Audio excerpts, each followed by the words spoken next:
اعوذ باللہ من الشیطان الرجیم، بسم اللہ الرحمن الرحیم۔ آپ دیکھ رہے ہیں ہمارا انوکھا یوٹیوب چینل، اور آج ایک اچھی اور بہترین معلومات کے ساتھ آپ کے ساتھ موجود ہیں۔ آپ نے اگر ہمارا چینل سبسکرائب نہیں کیا تو آپ چینل سبسکرائب کر دیں تاکہ آنے والی ویڈیوز آپ کو ملتی رہیں، اور اس ویڈیو کو لائک ضرور کیجئے گا۔ آج ہم نے گفتگو کرنی ہے ایک ملاقات پہ، جو ملاقات ہوئی ایک ہندی طبیب کی امام جعفر صادق علیہ السلام کے ساتھ، اور امام علیہ السلام نے اور اس ہندی طبیب کے ساتھ جو مکالمہ ہوا، جو گفتگو ہوئی، جو بات چیت ہوئی، اس پہ ہم گفتگو کریں گے۔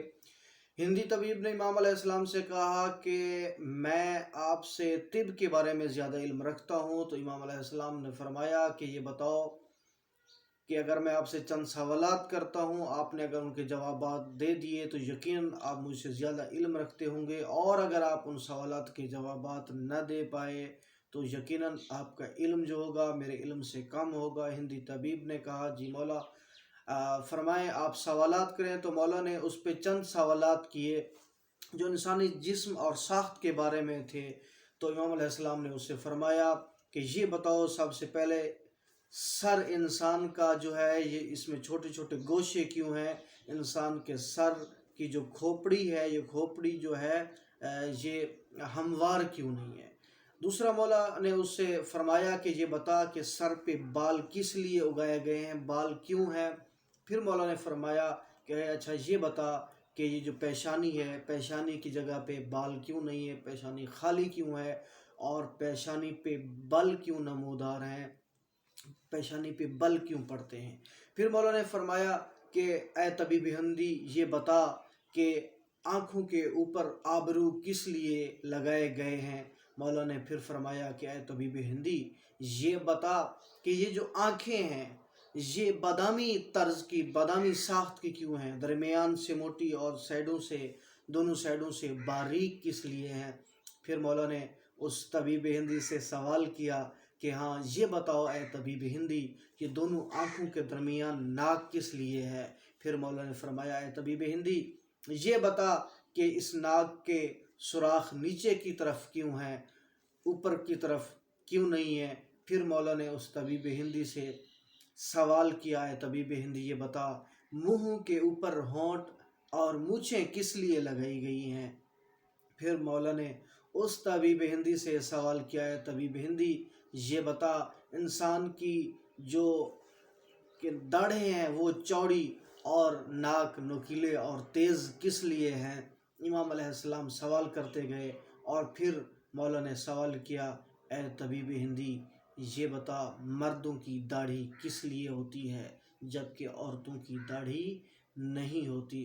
امام علیہ السلام نے سوالات کا سلسلہ بڑھاتے ہوئے آگے فرمایا اے طبیب ہندی یہ بتا ان بالوں اور ناخنوں میں زندگی کیوں نہیں ہوتی؟ امام علیہ السلام نے فرمایا کہ اے طبیب ہندی یہ بتا یہ جو گھٹنے ہیں انسان کے یہ آگے کی طرف کیوں مڑتے ہیں، پیچھے کی طرف کیوں نہیں مڑتے؟ امام علیہ السلام نے طبیب ہندی سے سوال کرتے ہوئے یہ فرمایا کہ اے طبیب ہندی یہ بتا کہ انسان کے جو گردے ہیں یہ دو حصوں میں منقسم، جو پھیپھڑے ہیں وہ دو حصوں میں منقسم کیوں ہیں، اور انسان کے جو گردے ہیں یہ لوبیا کی شکل کے کیوں ہیں؟ امام علیہ السلام نے اس طبیب ہندی سے سوال کرتے ہوئے فرمایا کہ یہ بتا انسانی جگر جو ہے یہ محدب یعنی درمیانی جگہ سے ابھرا ہوا کیوں ہوتا ہے؟ امام علیہ السلام نے اس طبیب ہندی سے سوال کرتے ہوئے یہ بھی فرمایا کہ یقیناً آپ ان سوالات کے جواب بھی جاننا چاہتے ہوں گے، میں جلدی جلدی گزر رہا ہوں تاکہ آپ ان سوالات کے جوابات تک بھی پہنچ سکیں، تو ہماری ویڈیو کو سبسکرائب کیجئے گا۔ امام علیہ السلام نے اس طبیب ہندی سے فرمایا کہ اے طبیب ہندی بتا یہ جو انسان کا دل ہے یہ سلوبری شکل کا کیوں ہوتا ہے، اور انسان کا جو پاؤں ہے، جو قدم ہے، یہ درمیان سے اوپر ابھرا ہوا کیوں ہوتا ہے؟